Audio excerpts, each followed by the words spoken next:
Hello मेरे बच्चों, welcome to Locus academy ICSE class 10। Hopefully आप सब अच्छे होंगे, मजे में होंगे। तो बच्चों अभी हम लोग यहाँ पे कर रहे हैं word problems based on quadratic equation, जिसमें हम लोग कर रहे हैं word problems based on geometrical figures. So बच्चों सेशन को स्टार्ट से लेकर एंड तक देखना, और अगर चैनल को सब्सक्राइब नहीं किया तो कर लेना, वीडियो को लाइक और शेयर करना मत भूलना। चलो स्टार्ट करते हैं आज का सेशन। ना मेरे बच्चों, आज का पहला क्वेश्चन देखो, यहाँ पे दिया हुआ है the dimensions of a rectangular field are 50 metre and 40 metre. A flower bed is prepared inside the field leaving a gravel path of uniform width all around the flower bed. Right बच्चों, so question में दिया हुआ है कि एक rectangular field है, ठीक है बच्चों, उसके अंदर एक फ्लावर बेड लगाया जाता है। ठीक है, फ्लावर बेड का मतलब क्या होता है बच्चों? फूलों का बागीचा। ठीक है, सो इस रेक्टेंगुलर फील्ड के अंदर बच्चों एक फ्लावर बेड लगाया गया। ठीक है, और डायमेंशन दिया है फील्ड का बच्चों, यहाँ पे इसका लेंथ है 50 मीटर एंड बच्चों इसका ब्रेड्थ है 40 मीटर। राइट, अब यहाँ पे जो फ्लावर बेड है बच्चों वो इस तरह से लगाया गया है फील्ड के अंदर कि इसके चारों तरफ, ठीक है, एक यूनिफॉर्म विड्थ का पाथ बना हुआ है। ठीक है, यूनिफॉर्म विड्थ का पाथ बना हुआ है, और बच्चों पाथ को ग्रेवल किया है, मतलब इस पर पत्थर बिछाया हुआ कि दिखने में ये सुंदर लगे। राइट, नाउ देखो, the total cost of laying the flower bed and gravelling the path at ₹30 and ₹20 per square meter respectively is ₹52,000. Then find the width of the gravel path. Right बच्चों, अब यहाँ पे कॉस्ट दिया हुआ है। ठीक है, टोटल कॉस्ट दिया हुआ है बच्चों फ्लावर बेड लगाने का और पाथ को ग्रेवलिंग करने का। ठीक है, वो कॉस्ट है बच्चों यहाँ पे 52,000। तो हम लोग को यहाँ पे विड्थ निकालना है बच्चों इस पाथ का। ठीक है, जो फ्लावर बेड के चारों तरफ है। सो हम लोग मान लेते हैं बच्चों कि जो विड्थ है वो क्या है? W है।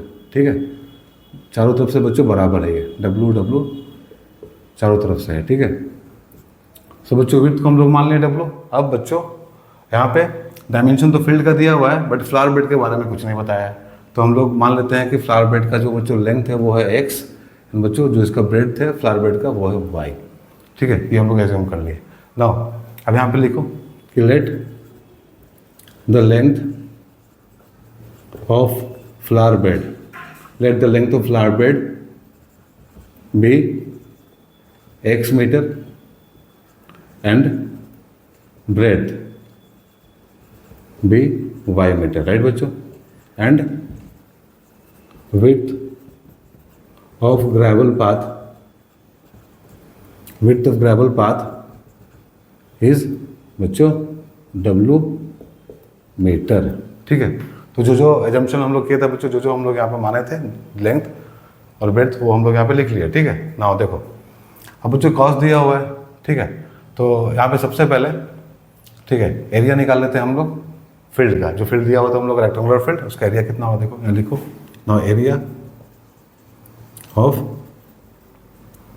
रेक्टेंगुलर फील्ड ये कितना होगा बच्चों? ये हो जाएगा 50 × 40 = 2000 मीटर स्क्वायर। एंड बच्चों area of flower bed, area of flower bed कितना होगा बच्चों? ये हो जाएगा X × Y। ठीक है, मीटर स्क्वायर। ठीक है, X × Y मीटर स्क्वायर बच्चों, ये क्या है? एरिया है हम लोग का फ्लावर बेड का। नाउ अब बच्चों कॉस्ट दिया हुआ है, यहाँ पे कॉस्ट दिया हुआ है फ्लावर बेड लगाने का और पाथ को ग्रेवलिंग करने का, मतलब इस पर पत्थर बिछाने का कॉस्ट दिया हुआ है। ठीक है, सो यहाँ पे देखो, पहले हम लोग एरिया निकाल लेते बच्चों पाथ का भी। तो एरिया ऑफ पाथ क्या हो जाएगा? सो बच्चों एरिया ऑफ पाथ हो जाएगा यहाँ पे area of rectangular field minus area of flower bed, area of flower bed. Right बच्चों, so area of rectangular field कितना है यहाँ पे देखो, ये बच्चों 2000 metre square minus area of flower bed is XY। ठीक है, मीटर स्क्वायर। तो ये बच्चों हो गया हम लोग का एरिया किसका? पाथ का। नाउ कॉस्ट दिया है यहाँ पे, तो कॉस्ट से हम लोग बच्चों, कॉस्ट से हम लोग यहाँ पे एक इक्वेशन बनाएंगे। ठीक है, देखो नाउ यहाँ पे जो कॉस्ट है बच्चों इसका फ्लावर बेड लगाने का और पाथ को ग्रेवलिंग करने का, वो है यहाँ दिया हुआ 52,000। ठीक है, सो कॉस्ट यहाँ लिखो, therefore cost of laying flower bed plus cost of gravelling path is equal to ₹52,000। Right बच्चों, अब यहाँ पे देखो cost of laying flower bed बच्चों, तो यहाँ पे फ्लावर बेड को बच्चों लगाने का 1 मीटर स्क्वायर का कॉस्ट दिया हुआ ₹30। हम लोग को एरिया पता है इसका कितना है, XY मीटर स्क्वायर। सो हम लोग यहाँ पे लिखेंगे, ठीक है, cost of laying flower bed कितना हो जाएगा, दिस इज ₹30 इंटू XY, ठीक है, इसका area, plus cost of gravelling path. बच्चों पाथ का एरिया कितना दिया हुआ, ये दिया हुआ है यहाँ पे 2000 minus XY metre square into ₹20, ₹20 बच्चों है। देखो यहाँ पे ₹20 बच्चों किसका कॉस्ट है, पाथ को ग्रेवलिंग करने का पर मीटर स्क्वायर, ठीक है। सो हम लोग एरिया को मल्टीप्लाई कर दिए 20 के साथ में, ठीक है, पाथ का एरिया इंटू ₹20, ये पूरे पाथ को बनाने का मतलब कॉस्ट है, ठीक है। दोनों का मिला है कितना है बच्चों, ये है ₹52,000, राइट। अब देखो इसको सॉल्व करो तो यहाँ से आएगा बच्चों 30XY प्लस 2, यहाँ बच्चों दिया 2000 इंटू 20 कितना होता है 40,000, right here 40,000 minus this is 20XY is equal to ₹52,000, ठीक है। अब यहाँ पे ये हो जाएगा बच्चों 10XY plus 40,000 is equal to 52,000, right. So 10XY is equal to बच्चों यहाँ से आएगा 12,000, ठीक है। ये जाएगा इधर माइनस हो जाएगा तो बचेगा 12,000। सो XY इज इक्वल टू कितना हो जाएगा बच्चों, ये हो जाएगा 1200। So this is equation number 1। ये हम लोग का इक्वेशन नंबर 1 हो गया बच्चों, यहाँ से रिलेशन निकाल लिए, ठीक है। कॉस्ट यहाँ पे लिखे हम लोग जो भी कॉस्ट दिया है क्वेश्चन में, तो यहाँ से एक हम लोग का इक्वेशन आ गया, ठीक है। नाउ देखो अब यहाँ पे ध्यान दो बच्चों, अगर ठीक है हम लोग इसके लेंथ को x मान लिए, इसके ब्रेथ को y मान लिए बच्चों फ्लावर बेड के, तो अगर हम लोग इसके लेंथ में बच्चों 2 बार विड्थ को ऐड करेंगे, ठीक है, तो हम लोग को क्या मिलेगा 50 मिलेगा यहाँ पे। तो लिखो यहाँ पे कि now x plus 2 into width of the path is equal to 50, right बच्चों, and y plus 2 into width is equal to क्या होगा बच्चों, ये ब्रेथ हो जाएगा फील्ड का, is equal to 40। This is equation number 2 and this is equation number 3, right बच्चों। अब क्या करना है हम लोग को, देखो यहाँ पे XY इज इक्वल टू 1200 हम लोग को मिला हुआ है। अब यहाँ से बच्चों देखो 2 से क्या मिलेगा, x का वैल्यू हम लोग को मिलेगा 50 माइनस 2 इंटू विड्थ, एंड बच्चों 3 से हम लोग को मिलेगा y का वैल्यू कितना 40 माइनस 2 इंटू विड्थ। अब इसको बच्चों हम लोग सब्स्टिट्यूट कर देंगे, ठीक है, यहाँ पे सब्स्टिट्यूट कर देंगे। नाउ यहाँ पे लिखो using equation 2 and 3 in equation 1, ठीक है बच्चों। इन दोनों को यूज़ करना है हम लोग को इसमें, तो इससे बच्चों ये आया, इससे ये आया, अब इन दोनों को हम लोग इसमें यूज़ कर लेंगे। तो देखो x की जगह पे क्या लिखना है हम लोग को, यहाँ लिखना है 50 माइनस 2 इंटू विड्थ, एंड बच्चों y की जगह पे लिखना है हम लोग को 40 minus 2 into width is equal to 1200, right बच्चों। अब इसको सॉल्व करो तो यहाँ पे हो जाएगा बच्चों 50, 40 minus 2 into width minus 2 into width, 40 minus 2 into width is equal to 1200। So this is यहाँ पे आएगा बच्चों 2000 minus 100 width minus 80 width plus 4 width square is equal to 1200, ठीक है। नाउ अब यहाँ पे देखो, यहाँ पे बच्चों 1200 इसको इधर लेके आओ तो यहाँ पे बचेगा 800, ठीक है। 2000 में से 1200 मतलब 2000 में से 1200 को माइनस करेंगे तो बच्चों बचेगा यहाँ पे 800, यहाँ पे हो जाएगा 180 इंटू विड्थ, ठीक है, plus 4 into width square is equal to 0, ठीक है, राइट बच्चों। अब देखो अब क्या करना है हम लोग यहाँ पे, अब इसको अरेंज कर लो, अच्छे से लिख लो यहाँ पे। ये हो जाएगा बच्चों 4 into width square minus 180 into width plus 800 is equal to 0। ना यहाँ से 4 कॉमन ले लो, सो 4 कॉमन लेंगे तो यहाँ हो जाएगा बच्चों width square minus 45 into width plus 200 is equal to 0। अब बच्चों 4 को इधर लेके जाएंगे तो 0 हो जाएगा वो, तो यहाँ बचेगा अपने हम लोग के पास में width square minus 45 into width plus 200 is equal to 0। Now अब बच्चों हम लोग को यहाँ क्या मिल गया, अब बच्चों हम लोग को यहाँ पे मिल गया एक क्वाड्रेटिक इक्वेशन जिसको हम लोग को सॉल्व करना है और विड्थ निकालना है।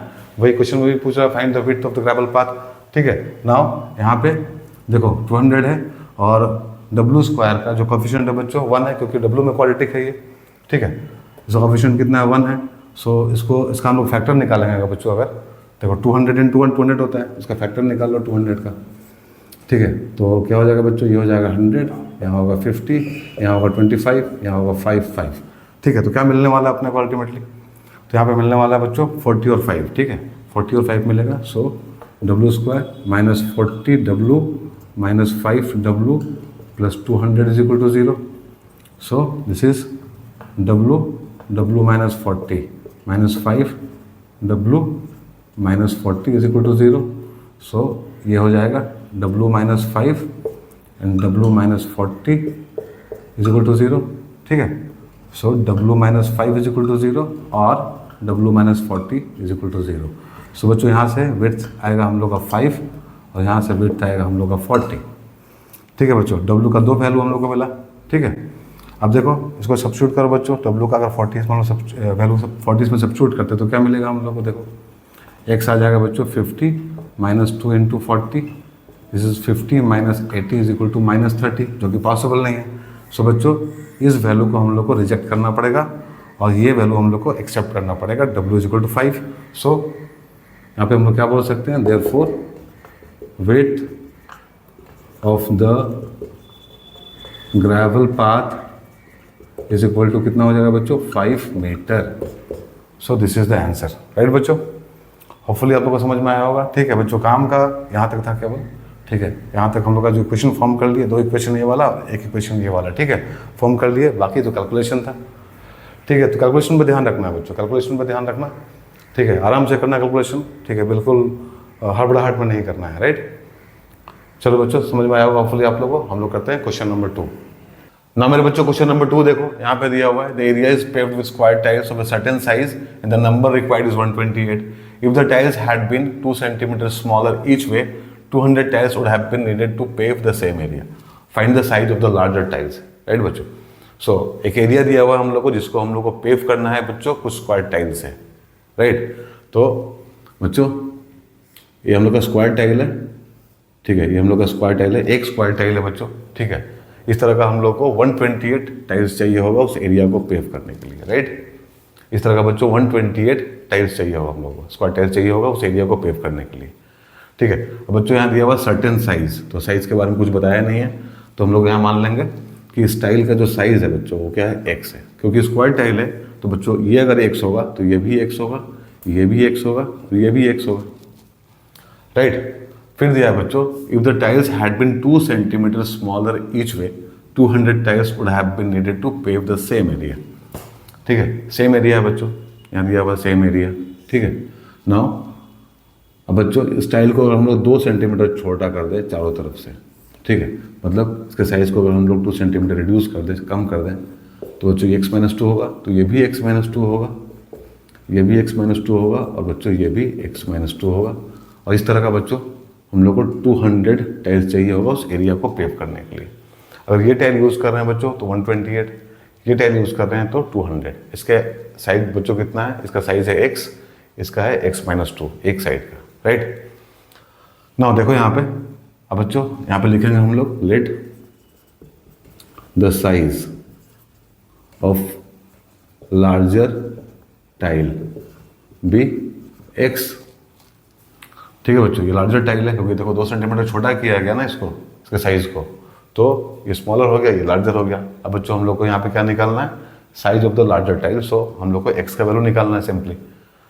सो यहाँ पे हम लोग एज्यूम किए थे बच्चों कि size of the larger tile भी x, देन बच्चों साइज ऑफ स्मॉलर टाइल भी x - 2, ठीक है बच्चों। अब इसका एरिया कितना हो जाएगा, इसका एरिया निकाल लो बच्चों, ठीक है, क्योंकि एरिया का बात कर रहा है ना, तो यहाँ पे एरिया निकाल लो, ठीक है। तो इसका एरिया कितना हो जाएगा, इसका एरिया हो जाएगा x², एंड बच्चों इसका एरिया हो जाएगा x - 2 का स्क्वायर, ठीक है। नाउ एरिया निकाल लिया बच्चों। अब इस तरह का हम लोगों को टाइल कितना चाहिए, 128 चाहिए। तो यहाँ पे बच्चों number of tiles required is equal to 128, और यहाँ बच्चों number of tiles required is equal to 200। इस तरह का हम लोग को 200 टाइल चाहिए, इस तरह का हम लोग को 128 टाइल चाहिए, राइट ना। अब जिस एरिया को हम लोग पेव कर रहे हैं बच्चों, जिस एरिया को पेव कर रहे हैं, अगर इससे पेव करेंगे, ठीक है, तो एरिया कितना होगा? सो एरिया बच्चों needed to be paved, area needed to be paved कितना होगा बच्चों? यहाँ पे अगर इस टाइल का यूज़ कर रहे हैं हम लोग तो वो हो जाएगा 128x², ठीक है, मतलब नंबर ऑफ टाइल्स एंड बच्चों एरिया ऑफ वन टाइल को मल्टीप्लाई कर देंगे तो हम लोगों को बच्चों उस एरिया का उस मतलब जगह का एरिया मिल जाएगा जिसको हम लोग को पेव करना है, राइट। तो ये हो जाएगा 128 × x²। ना इस तरह से बच्चों यहाँ पे क्या हो जाएगा? Area needed to be paved is equal to 200 × x-2 का स्क्वायर, ठीक है बच्चों। 200 टाइल का यूज़ कर रहे हैं तो 200 गुना एक टाइल का एरिया बच्चों, ठीक है, उस एरिया के बारे में बताएगा हम लोग को जिसको हम लोग को पेव करना है, राइट। तो 200 × x-2 का स्क्वायर। बच्चों दोनों एरिया क्या है एग्जैक्टली यहाँ दिया है? सेम है, मतलब बराबर एरिया है दोनों का, ठीक है, मतलब इससे इतना ये एरिया और ये एरिया दोनों क्या है बच्चों? बराबर है, इक्वल है, सेम एरिया है। तो इसको 1 बोल दो, इसको 2 बोल दो, राइट। अब क्या करेंगे हम लोग यहाँ पे? अब बच्चों क्वेश्चन में अगर सेम एरिया दिया हुआ है तो दोनों को इक्वेट कर देंगे यहाँ पे, ठीक है। सो यहाँ पे लिखो अकॉर्डिंग टू क्वेश्चन, ठीक है, 128x² is equal to 200x-2 का स्क्वायर। दिस इम्प्लाइज यहाँ होगा 128x² is equal to 200x² - 4x - +4, ठीक है, इस तरह का हो जाएगा ये। तो यहाँ पे आ जाएगा 128x² is equal to 200x² - 800x + 800, right. अब देखो इसको इधर लेके जाओ तो ये हो जाएगा बच्चों 72x², यहाँ पे -800x + 800 इज इक्वल टू 0, ठीक है। अब यहाँ से कुछ कॉमन ले सकते हैं क्या हम लोग? बिल्कुल ले सकते हैं, 8 ले सकते हैं, ठीक है, 8। तो यहाँ पे हो जाएगा बच्चों 9x² - 100x + 100 is equal to 0। This implies बच्चों इसको इधर ले जाकर 0 कर दो तो यहाँ बचेगा हम लोगों के पास में 9x² - 100x + 100 is equal to 0, ठीक है। इतना बचेगा बच्चों हम लोग के पास में। नाउ देखो यहाँ पे अब ये बच्चों हम लोग को मिल गया हम लोग का क्वाड्रेटिक, ठीक है, हम लोग को मिल गया बच्चों हम लोग का क्वाड्रेटिक इक्वेशन। अब इसको हम लोग सॉल्व करेंगे, एक्स का वैल्यू निकालेंगे और वही हम लोग का बच्चों आंसर होगा, वही हम लोग का लार्जर टाइल का साइज होगा, राइट। तो यहाँ पे देखो कोफिशिएंट ऑफ x² 9 है और बच्चों कांस्टेंट टर्म 100 है, दोनों को मल्टीप्लाई करेंगे तो क्या आएगा? 900 आएगा, ठीक है। अब इसका फैक्टर निकाल लेना और इस तरह से 2 फैक्टर हम लोग को चाहिए, ठीक है, जिसको ऐड करके बच्चों यहाँ पे -100 आए और मल्टीप्लाई करके 900 आए, राइट। तो क्या क्या होगा बच्चों? यहाँ वैसे निकाल के देख लेना, यहाँ पे फैक्टर वैसे क्या होने वाला है? ये 9x² - 90x - 10x + 100 is equal to 0, ठीक है। हम लोग बच्चों यहाँ पे मिडिल टर्म स्प्लिट किए, इतना हम लोग को मिला। अब यहाँ पे 9x कॉमन लेंगे तो क्या हो जाएगा? यहाँ हो जाएगा बच्चों x - 9 माइनस यहाँ पे बच्चों 10 कॉमन लेंगे तो यहाँ हो जाएगा x - 10, सॉरी 10 होगा, राइट बच्चों, 10 होगा, यहाँ भी 10 होगा इज इक्वल टू 0, ठीक है। So 9x - 10 × x - 10 is equal to 0 हो जाएगा बच्चों ये, ठीक है। Now 9x - 10 is equal to 0 होगा and x - 10 is equal to 0 होगा। और सो बच्चों x का वैल्यू आएगा 10/9 और x का वैल्यू आएगा 10, ठीक है बच्चों। तो आधा अधूरा टाइल तो बच्चों हम लोग यूज़ नहीं करने वाले हैं, आधा अधूरा टाइल हम लोग फ्रैक्शनल टाइल्स तो बच्चों हम लोग यूज़ नहीं करने वाले। 10/9 तो साइज हो ही नहीं सकता है, राइट। हम लोग इस साइज़ का टाइल यूज़ करेंगे, ठीक है बच्चों। सो x का वैल्यू आया कितना? 10। तो अगर यहाँ क्वेश्चन में पूछ रहा है बच्चों size of the larger tile तो क्या होगा? ये होगा 10, ठीक है, 10 यूनिट्स, 10 यूनिट्स, ठीक है बच्चों। अगर पूछता है यहाँ पे कि स्मॉलर टाइल का साइज बताओ तो हम लोग क्या बोलते हैं बच्चों यहाँ पे 10 - 2 मतलब 8। अगर 8 यूनिट का टाइल बच्चों यूज़ कर रहे हैं तो 200 चाहिए होगा हम लोगों को, और हम लोग 10 यूनिट का टाइल यूज़ कर रहे हैं तो हम लोग को 128 टाइल चाहिए होगा उस एरिया को पेव करने के लिए, राइट। होपफुली आप लोगों को समझ में आया होगा। चलो करते हैं अपना नेक्स्ट क्वेश्चन। ना मेरे बच्चों क्वेश्चन नंबर 3 देखो, यहाँ पे दिया हुआ है, a farmer has 70 metre of fencing with which he encloses 3 side of a rectangular sheep pen, तो 4 side being a wall. If the area of the pen is 600 square metre, find the length of the shorter side, right बच्चों। तो तो यहाँ पे दिया हुआ है एक फार्मर है जिसके पास 70 मीटर का फेंसिंग है, राइट बच्चों, जिससे वो क्या करने वाला है, अपने शिप पेन को फेंस करने वाला है, ठीक है। और बच्चों शिप पेन का जो शेप है वो क्या है, रेक्टेंगुलर है, जिसके एक साइड में क्या है बच्चों, वॉल है, ठीक है। रेक्टेंगुलर शिप पेन है उसके पास में। शिप पेन का मतलब क्या होता है बच्चों, शिप पेन का मतलब होता है शिप को रखने वाला बाड़ा, ठीक है बच्चों। तो एक रेक्टेंगुलर शेप का उसके पास में शिप को रखने वाला बाड़ा है, जिसके एक साइड में वॉल है और 3 साइड से उसको फेंस करना है, 3 साइड से उसको फेंस करना है। और जो फेंसिंग अवेलेबल है उसके पास में वो है 70 मीटर का, ठीक है। सो यहाँ पे क्या करना है हम लोग को बच्चों, इसका एरिया दिया हुआ है 600 स्क्वायर मीटर, ठीक है। इसका एरिया दिया हुआ है 600 स्क्वायर मीटर। सो हम लोग को बच्चों यहाँ पे लेंथ निकालना है शॉर्टर साइड का। तो देखो हम लोग मान लेते हैं कि इसका लेंथ है x, इसका ब्रेड्थ है y, राइट बच्चों। क्योंकि शेप रेक्टेंगुलर है तो ये भी y हो जाएगा, ये तो वॉल ही है बच्चों, ठीक है। सो यहाँ पे लिख लो, let the length and breadth of rectangular ship pen be x and y, right बच्चों। Let the length and breadth of rectangular sheep pen be x and y, मान लिया हम लोग यहाँ पे, ठीक है। नाउ अब दिया है यहाँ पे बच्चों अकॉर्डिंग टू क्वेश्चन, ठीक है, x प्लस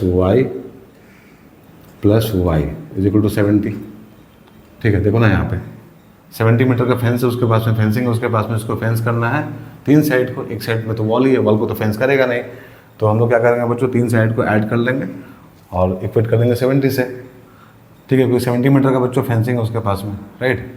सो यहाँ से हम लोग को मिल जाएगा x plus 2y is equal to 70, ठीक है बच्चों। इसको हम लोग बोलते हैं इक्वेशन नंबर 1। ना अब देखो एरिया दिया हुआ 600 स्क्वायर मीटर, ठीक है बच्चों, रेक्टेंगुलर शेप का है शिप पेन उसका। So area of sheep pen is equal to x y is equal to 600 square metre, ठीक है बच्चों। ये हम लोग हो जाएगा इक्वेशन नंबर 2। अब दोनों को यूज़ करेंगे बच्चों, यहाँ से हम लोग एक्स वाई निकाल लेंगे पहले, ठीक है। दोनों को यूज़ करके हम लोग यहाँ से एक्स वाई निकाल लेंगे। देखो यहाँ से क्या आएगा, यहाँ से आएगा बच्चों x is equal to 600 upon y, ठीक है। अब इसको उठा के बच्चों हम लोग इसमें सब्स्टिट्यूट कर देंगे, ठीक है, इक्वेशन 1 में। Now from equation 1 and 2 we have, क्या होगा बच्चों हम लोग के पास में, देखो x के जगह पर हम लोग सब्स्टिट्यूट करेंगे बच्चों इसको 600 अपॉन वाई, ठीक है, plus 2y is equal to 70। So ये हो जाएगा 600 plus 2y square is equal to 70y।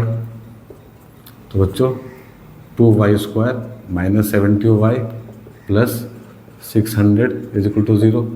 यहाँ से 2 कॉमन ले लो, 2 कॉमन लेंगे तो क्या होगा, ये हो जाएगा y square minus 35y plus 300 is equal to 0। So यहाँ पे होगा y square minus 35y plus 300 is equal to 0। Now अब इसको बच्चों क्या करना है, हम लोग को फैक्टराइज करना है, हम लोग को मिडिल टर्म स्प्लिट करना है यहाँ पे, क्योंकि हम लोग को क्वाड्रेटिक इक्वेशन मिल चुका है बच्चों।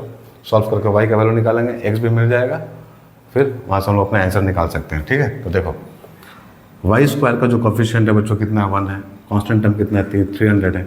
सो बच्चों 2 फैक्टर चाहिए हम लोग को, जिसको ऐड करके कितना है 35 है, मल्टीप्लाई करके 300 आना चाहिए, ठीक है, ऐड करके माइनस 35 आना चाहिए, ठीक है बच्चों। तो देखो यहाँ पे 300 का फैक्टर निकाल सकते हैं हम लोग, ठीक है बच्चों, लेकिन वैसे भी देख लेना निकाल के, ठीक है, आप लोग को मिल जाएगा यहाँ पे। बट यहाँ देख के लग रहा है बच्चों क्या होना चाहिए, वो 15 और 20 होगा तो काम हो जाएगा बच्चों। 15 और 20 कितना होता है, 35 होता है ऐड करने पे, और 50 एंड 20 35 होता है ऐड करने पे, एंड मल्टीप्लाई करने पे बच्चों वो होता है 300। So y square minus 15y minus 20y plus 300 is equal to 0, ये हो जाएगा। यहाँ से बच्चों y कॉमन लेंगे तो y माइनस 15, 20 कॉमन लो, फिर यहाँ उतना ही आएगा y माइनस 15, ठीक है बच्चों। तो y minus 20 into y minus 15 is equal to 0, implies y minus 20 is equal to 0 और y minus 15 is equal to 0। So यहाँ से y का वैल्यू मिलेगा हम लोग को 20 और बच्चों यहाँ से y का वैल्यू मिलेगा हम लोग को 15, दो वैल्यू आया हम लोग का, ठीक है, y का दो वैल्यू आया बच्चों।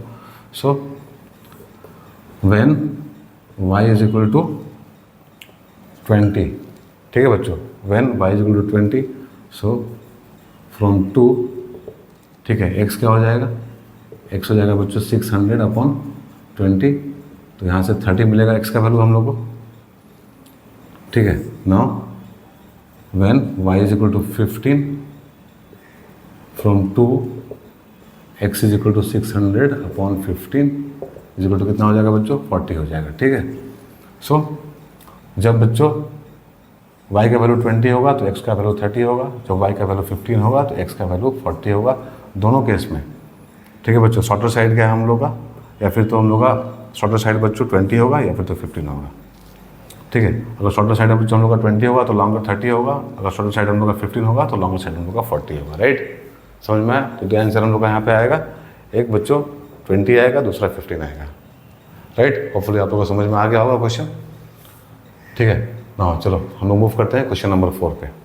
ना मेरे बच्चों क्वेश्चन नंबर 4 देखो, यहाँ पे दिया हुआ है square lawn is bounded on the 3 sides by a path of 4 metre wide, if the area of the path is 7/8 that of lawn, find the dimensions of the lawn, right बच्चों। So यहाँ पे question में हम लोग को दिया है square lawn बच्चों, जो कि 3 साइड से 4 मीटर वाइड पाथ से घिरा हुआ है, ठीक है।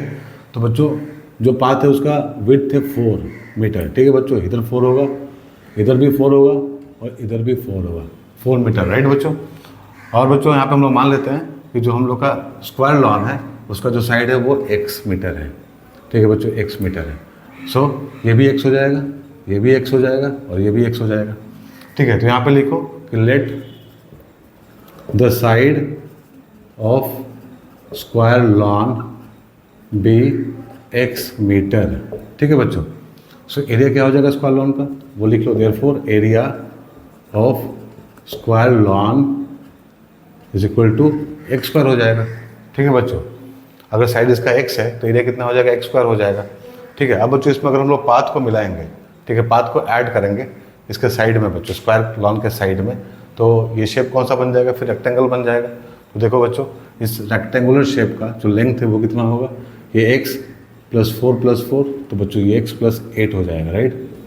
और बच्चों ये कितना हो जाएगा, ये हो जाएगा x + 4, क्योंकि ये 3 साइड से घिरा है बच्चों, ठीक है, चारों साइड से नहीं घिरा हुआ, 3 साइड से घिरा हुआ है, तो इधर x + 4 ही होगा ब्रेथ इसका बच्चों, लेकिन लेंथ कितना हो जाएगा, x + 8 हो जाएगा, राइट।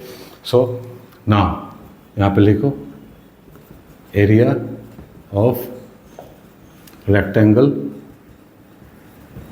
फॉर्म्ड, ठीक है। जो रेक्टेंगल यहाँ बनाया बच्चों उसका एरिया कितना हो जाएगा, उसका एरिया हो जाएगा x + 8 into x + 4, length into breadth हम लोग को मालूम है एरिया होता है बच्चों रेक्टेंगल का। सो सॉल्व कर लो इसको, तो यहाँ पे आएगा x² + 4x + 8x + 32, so this is x² + 12x + 32, right बच्चों।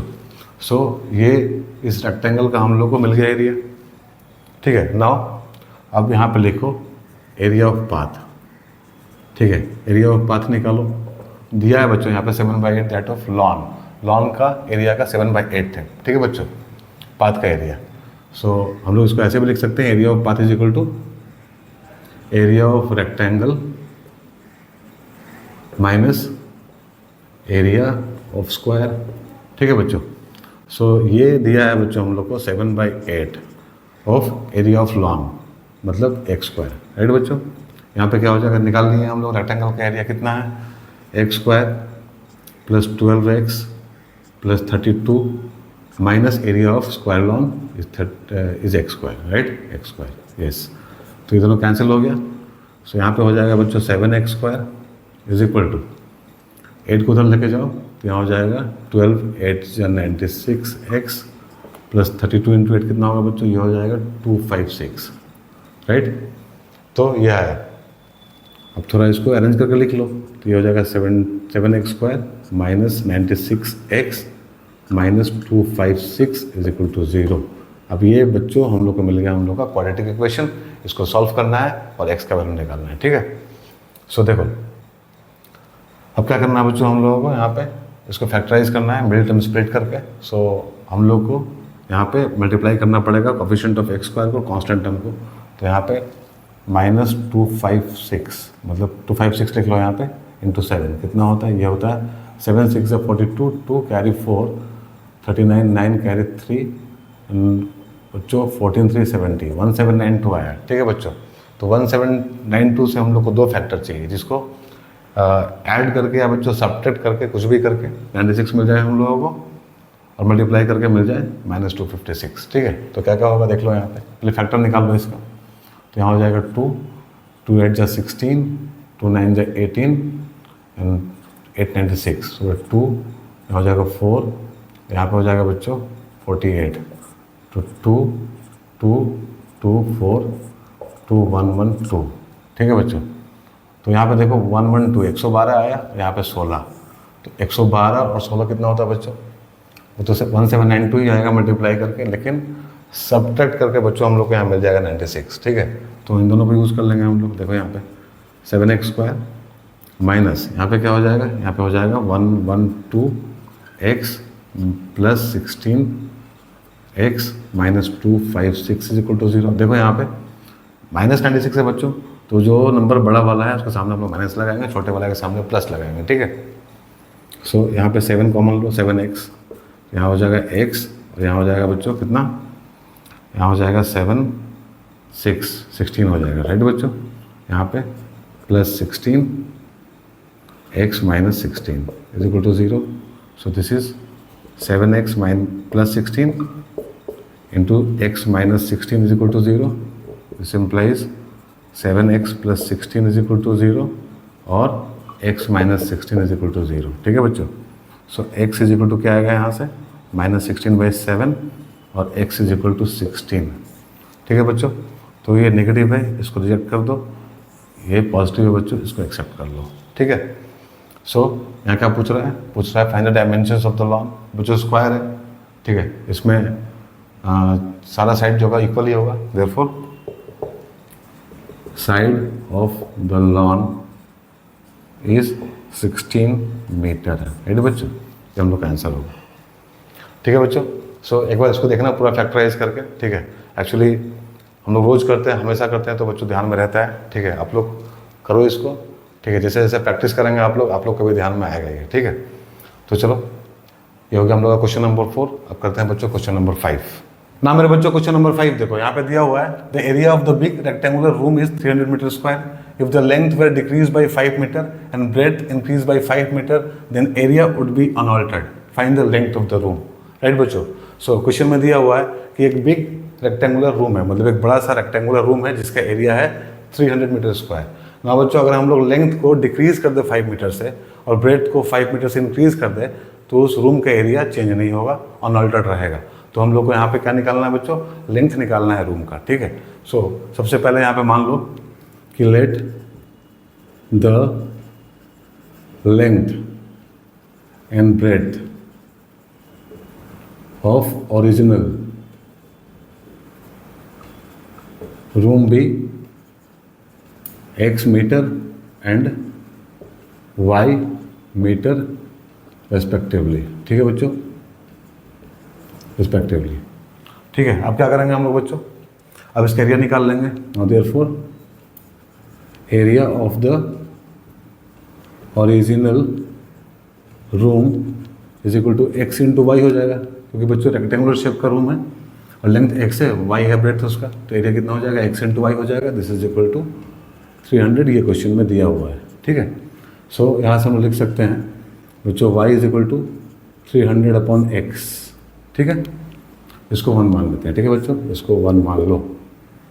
राइट, नाउ y को हम लोग x के टर्म में यहाँ लिख लिए। ठीक है, नाउ देखो यहाँ पे अब फिर दिया हुआ है कि if length wait decrease by 5 metre and breadth increase by 5 metre. So यहाँ पे लिखो now length of new room, ये कितना हो जाएगा बच्चों, ये हो जाएगा x minus 5 metre. Right, and बच्चों breadth of new room is equal to y plus 5 metre. ये बच्चों लेंथ क्या माने थे, लेंथ हम लोग x माने थे, तो उसमें से 5 सब्ट्रैक्ट कर दिए और हम लोग बच्चों ब्रेड्थ माने थे y, उसमें हम लोग 5 ऐड कर दिए, ठीक है। तो लेकिन में से बच्चों 5 निकाल देंगे और y में 5 ऐड कर देंगे, तो ये हम लोग का न्यू लेंथ और ब्रेड्थ आ जाएगा रूम का, ठीक है। So area of new room कितना हो जाएगा बच्चों? Area of new room is equal to x minus 5 and y plus 5 metre square, ठीक है। इन दोनों को मल्टीप्लाई कर देंगे यहाँ पे, तो नए रूम का एरिया मिल जाएगा हम लोग को बच्चों, ठीक है, जिसमें हम लोग चेंज किए हैं। बट यहाँ पे बोल रहा है क्वेश्चन में बच्चों the area would be unaltered, area में बदलाव नहीं हुआ है, ठीक है। तो ये भी क्या होगा बच्चों? ये भी 300 मीटर स्क्वायर के बराबर होगा, ठीक है। इसको बोल देते हैं हम लोग 2, ठीक है। नाउ अब यहाँ पे क्या करना है हम लोग को बच्चों? 1 को 2 में सब्स्टिट्यूट करना है। नाउ सब्स्टिट्यूटिंग 1 इन 2, तो क्या मिलेगा हम लोग को? ठीक है बच्चों, यहाँ पे क्या किया हम लोग? देखो यहाँ 2 वेरिएबल है x और y, ठीक है। तो यहाँ पे जो हम लोग को मिला था एरिया ओरिजिनल रूम का एक्स वाई इक्वल टू 300, इसमें हम लोग y को बच्चों x के टर्म में लिख लिए। अब इसको हम लोग बच्चों इसमें क्या करेंगे? सब्स्टिट्यूट कर देंगे। तो एक वेरिएबल का इक्वेशन हम लोग को मिलेगा बच्चों, उसको सॉल्व करके हम लोग एक साइड निकालेंगे, फिर यहाँ से हम लोग को दूसरा साइड में मिल जाएगा, राइट।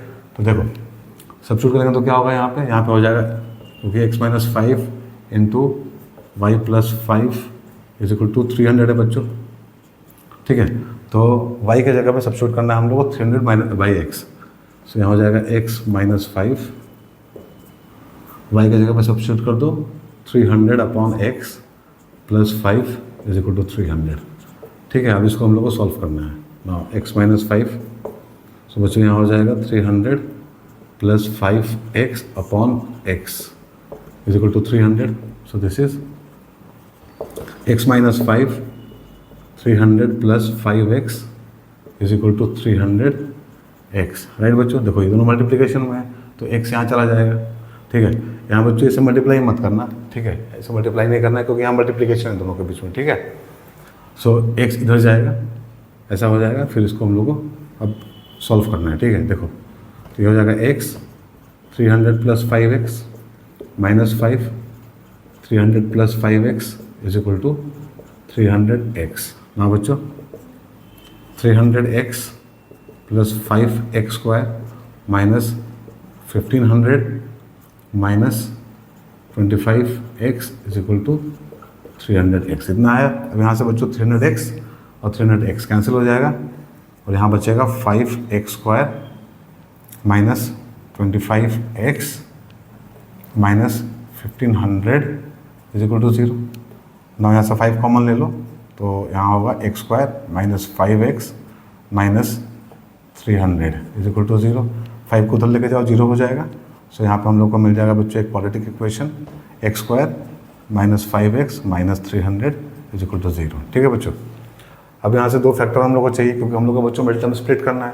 यहाँ पे 300 है, कोएफिशिएंट ऑफ x स्क्वायर 1 है, तो 300 का कौन सा फैक्टर होगा? देखो यहाँ पे 2 150 275 325 बच्चों 5 तो कौन सा कॉम्बिनेशन हम लोग को मिलेगा बच्चों? यहाँ से देख लो जो हम लोग के काम का होगा। तो यहाँ पर हो जाएगा 25 एंड बच्चों 15 कर लो एंड 20 कर लो, ठीक है बच्चों, 15 and 20। So x square minus 15x, यहाँ उसको प्लस कर दो, यहाँ माइनस कर दो 20x minus 300 is equal to 0। ये देखो बच्चों यहाँ माइनस 5x चाहिए हम लोग को, तो जो बड़ा वाला फैक्टर उसके सामने माइनस चाहिए, छोटे वाले के सामने प्लस चाहिए, ठीक है। तो इस तरह से कर लेंगे हम लोग। नाउ यहाँ पे x कॉमन लो, सो यहाँ पे हो जाएगा x प्लस 15। नाउ यहाँ पे बच्चों 20 कॉमन लो तो यहाँ हो जाएगा x plus 15 is equal to 0। This implies x minus 20 into x plus 15 is equal to 0। सो बच्चों x का वैल्यू हम लोग को मिलेगा यहाँ से 20 और x का वैल्यू मिलेगा माइनस 15। सो बच्चों ये माइनस 15 नहीं हो सकता है क्योंकि नेगेटिव है, कैंसिल रिजेक्ट कर दो इसको, हटा दो इसको और इसको हम लोग ले लेंगे, एक्सेप्ट कर लेंगे। तो बच्चों x का वैल्यू क्या होगा? हम लोग का 20 होगा। सो y का मिलेगा हम लोग को, यहाँ मिलेगा बच्चों 300 upon 20, right. So this is 15। So x क्या है बच्चों? x मतलब हम लोग लिए थे लेंथ यहाँ पे, so length is equal to 20 metre and बच्चों breadth is equal to 15 metre. तो हम लोग का आंसर होगा 20 मीटर, राइट। ओके बच्चों, सो ये था हम लोग का क्वेश्चन नंबर 5।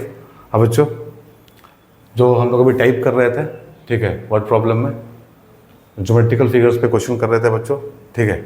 आज के सेशन में इतना ही, ठीक है। कुछ और क्वेश्चन करेंगे इस पे हम लोग अगले सेशन में, ठीक है। अगर आप लोग को अच्छा लगा है, समझ में आया है बच्चों, तो चैनल को सब्सक्राइब कर लेना और वीडियो को लाइक और शेयर करना मत भूलना, राइट। चलो हम लोग मिलते हैं अपने अगले सेशन में, तब तक अपना ध्यान रखो, बाय, टेक केयर।